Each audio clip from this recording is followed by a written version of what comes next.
Oh, Outrun. The first game I ever purchased myself and owned. Get ready. A very simple concept. Point-to-point race. Choose your route. Get to the end. Simpler times, one might say. The golden era of gaming may say others. But for me, this was everything I needed it to be. Nothing too complicated, and worked straight out of the box.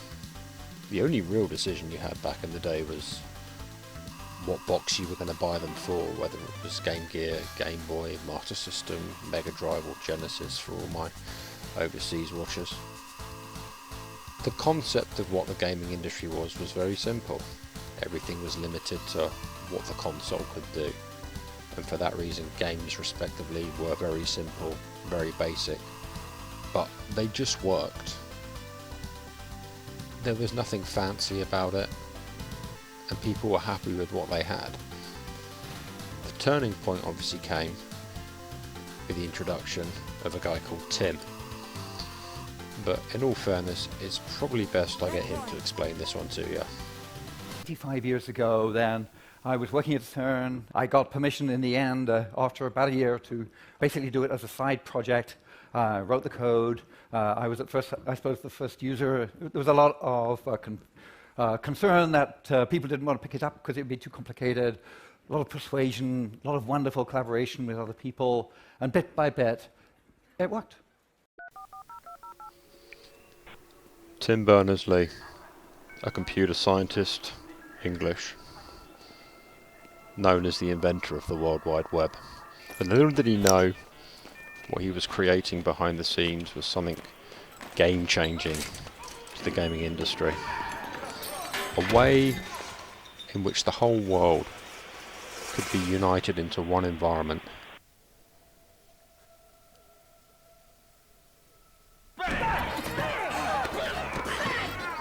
Halo 3 was my poison.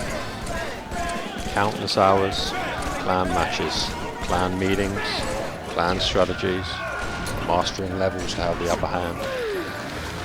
It was quite honestly one of the greatest times in gaming for me. But little did I know, there was something manifesting behind the scenes. This is the way the world ends. Why everybody hates live service games. Okay, but let me tell you, the feeling of being there, of walking the streets of the future, is really going to be breathtaking.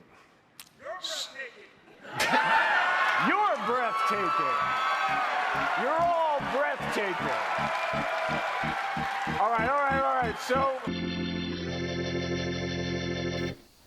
We're going from the best game, the best times I can recall gaming. The worst had to have been when I bought Cyberpunk 2077.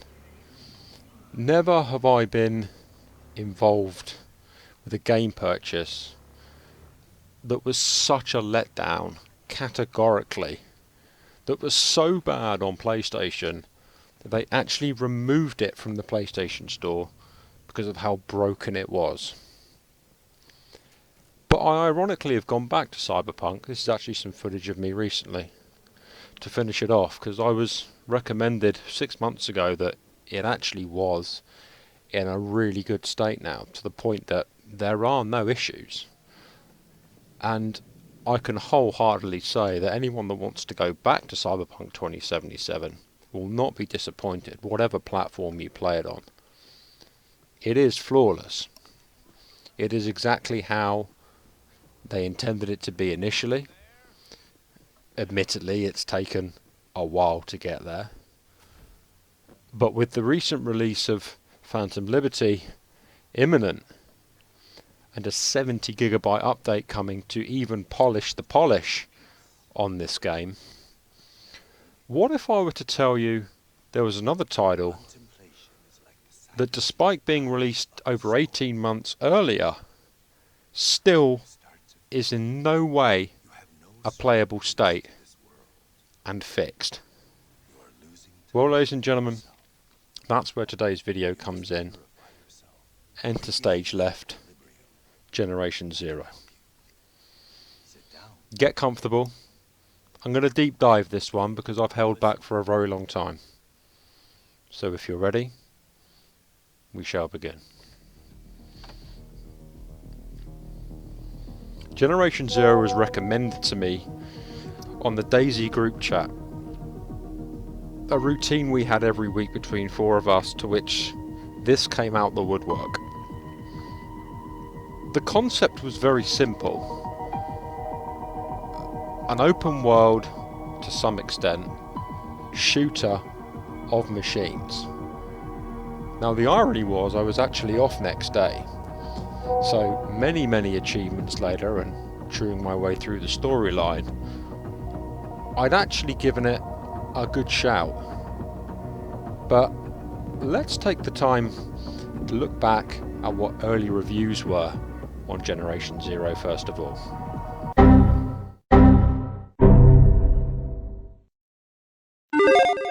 And we're back with another episode of Before You Buy, that show where we give you some straight-up gameplay and our first impressions of the latest games releasing. And today we're talking about Generation 0. This was a game a lot of people reached out to me to take a peek at, and I was glad to, because early on I was really interested in it. The early trailers and the gameplay developer videos looked pretty cool for a co-op PC-ish game experience.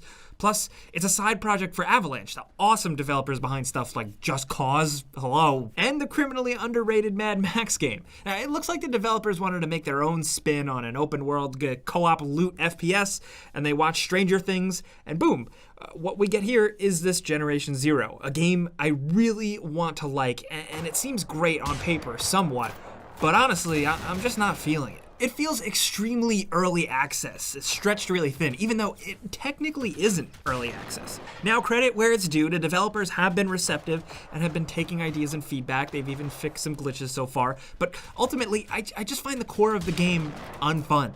And that, to me, is a bigger sin than just a gameplay mechanic I don't like, or a story I don't jive with, or anything else. A game that's boring to play is just boring to play. It's a shame because this game, the foundations are there for something better. If you notice, for every bad thing, I had like one okay to good thing. You know, the cool robots, the shooting of them, the playing with friends, it's there. It just needs more content and more interesting stuff besides the robots themselves, because otherwise there's nothing. That's really it. It doesn't really feel worth the ride at all, especially considering there are so many other games out there demanding your time right now. I don't know if Generation 0 is really worth it. I'll keep my eye on it, like how it's updated, if it changes, because I really wanted to love this one. I'll keep my eye on it, like how it's updated, if it changes.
Well, as fun as that montage was, I can wholeheartedly say that in my 25 years of gaming, I have never, ever seen a title with this much drama as Generation Zero. So what the hell happened, and why, over 4 years down the line, are there still daily bugs and gameplay issues being reported across all platforms, across all their socials, after every single update? Well, it's a combination of a few key factors, and I'll try and lay out these issues with some background footage of the golden era currently provided by Recent Wide Gaming. Now, the game on paper, as you saw through the WhatsApp group chat, was, an interesting concept. A simple concept done well is always better than a complicated one done badly, and Generation Zero has not been made with complicated systems, some interweaving plot line, multiple races or species to discover across a vast open world across the galaxy.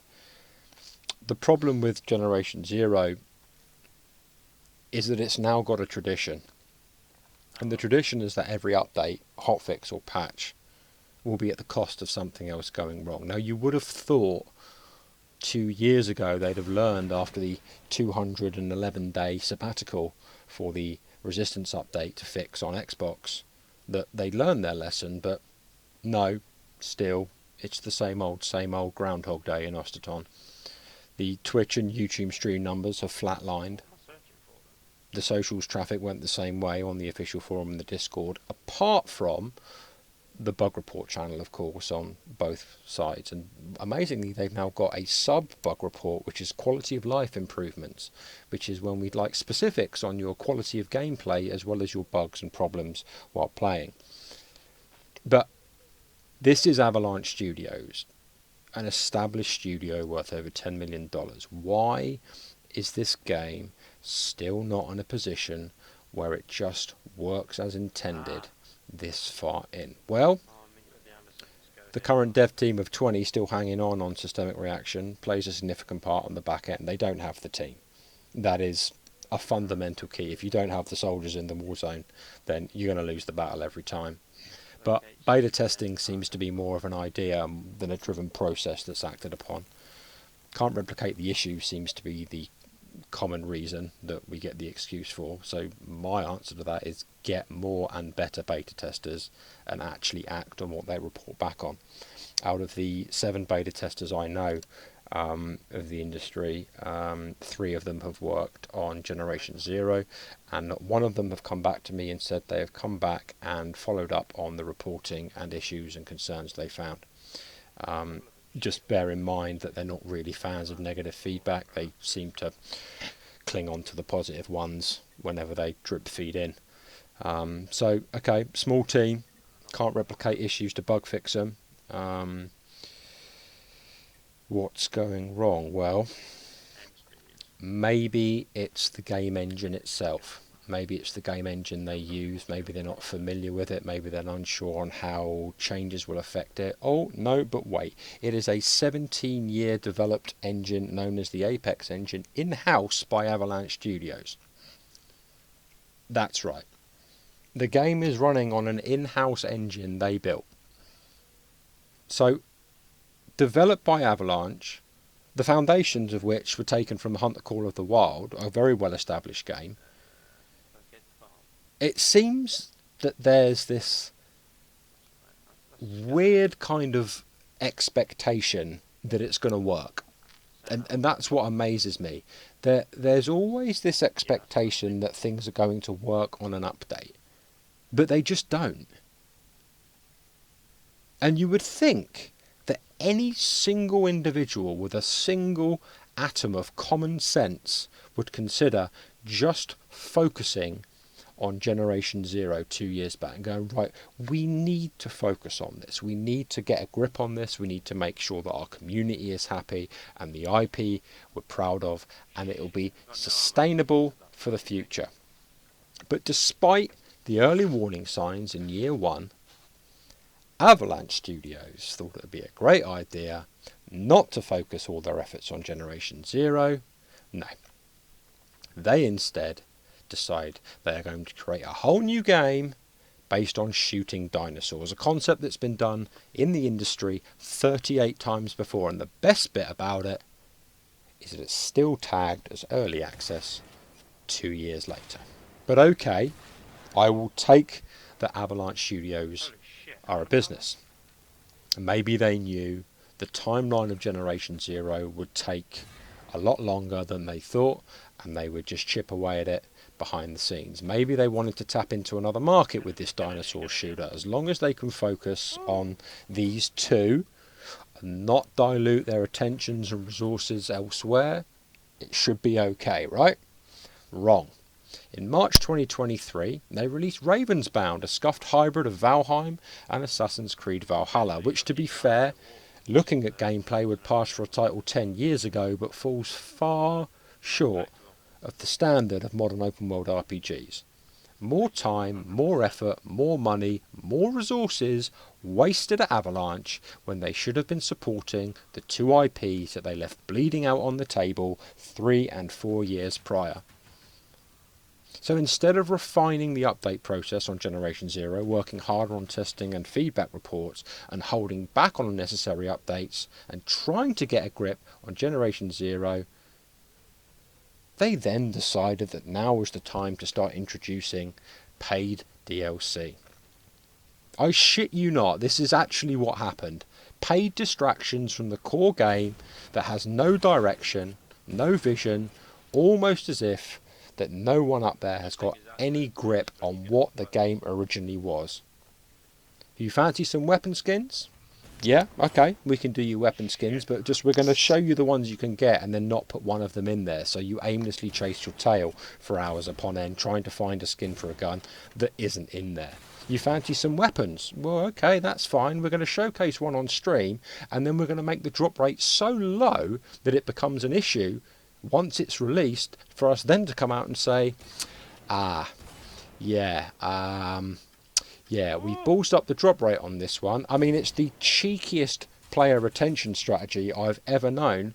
But again, it got players chasing smoke for the 5 Crown Mosin, and of course they fixed it on a later update. You fancy some extra equipment for your bases and for your base assaults. Again, a concept that who on earth thought it was a good idea to introduce bases to this game? An open world survival game. Yeah, let's just build a house in the middle, build a location in the middle of nowhere. Yeah, that's real immersion. That's just perfect. You can just pay here and you can buy this DLC pack, and now you can rain mortar on absolutely everything you want. Stand back and watch the show. But admittedly, you know, the cost has been flagged. Way overpriced for what they did. The cost to buy all DLCs for this game, far too overpriced, which is no doubt off the back end of it being free on Game Pass. They cast the hook out, they draw the players in, and they piggyback off the income, i.e. live service game. But you don't have to buy them, but sadly, this isn't what your community wanted, in any way, shape or form.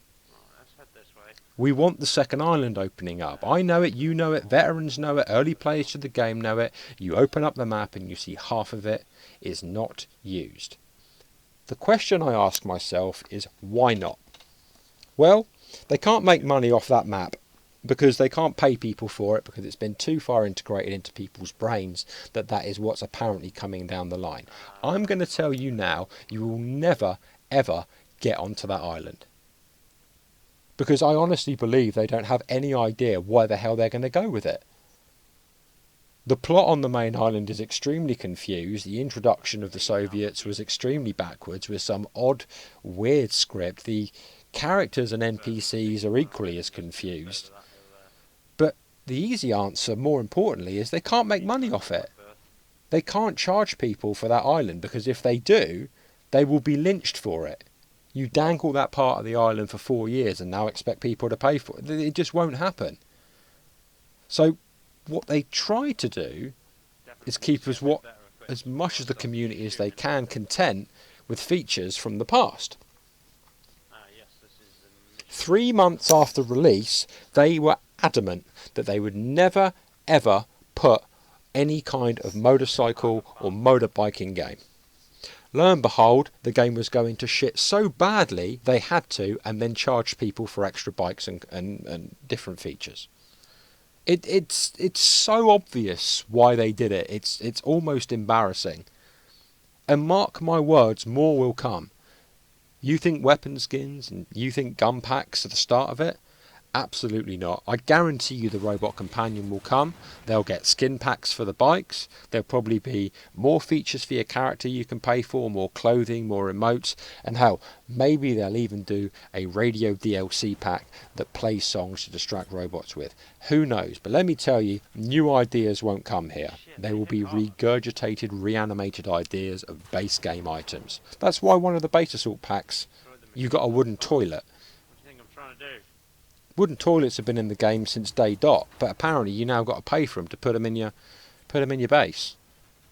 But you may think this is somewhat of a linear approach to the game. Well, with over 2,000 hours invested into this game and 150,000 kills and a fair amount of support that I've provided to the community, especially on the Xbox side, I just thought I'd take this time to thank the fellow veterans that have been alongside me throughout the way. Now, sadly, the character name on this list, not many more play it, but a massive shout out, especially to Wired for the content.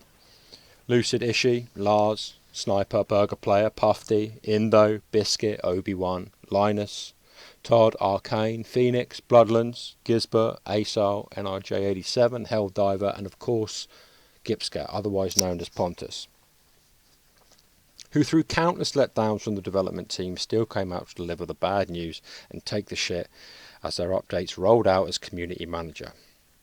Reported letdowns and time delays on stream and dev letters became so traditionally bad that they just stopped.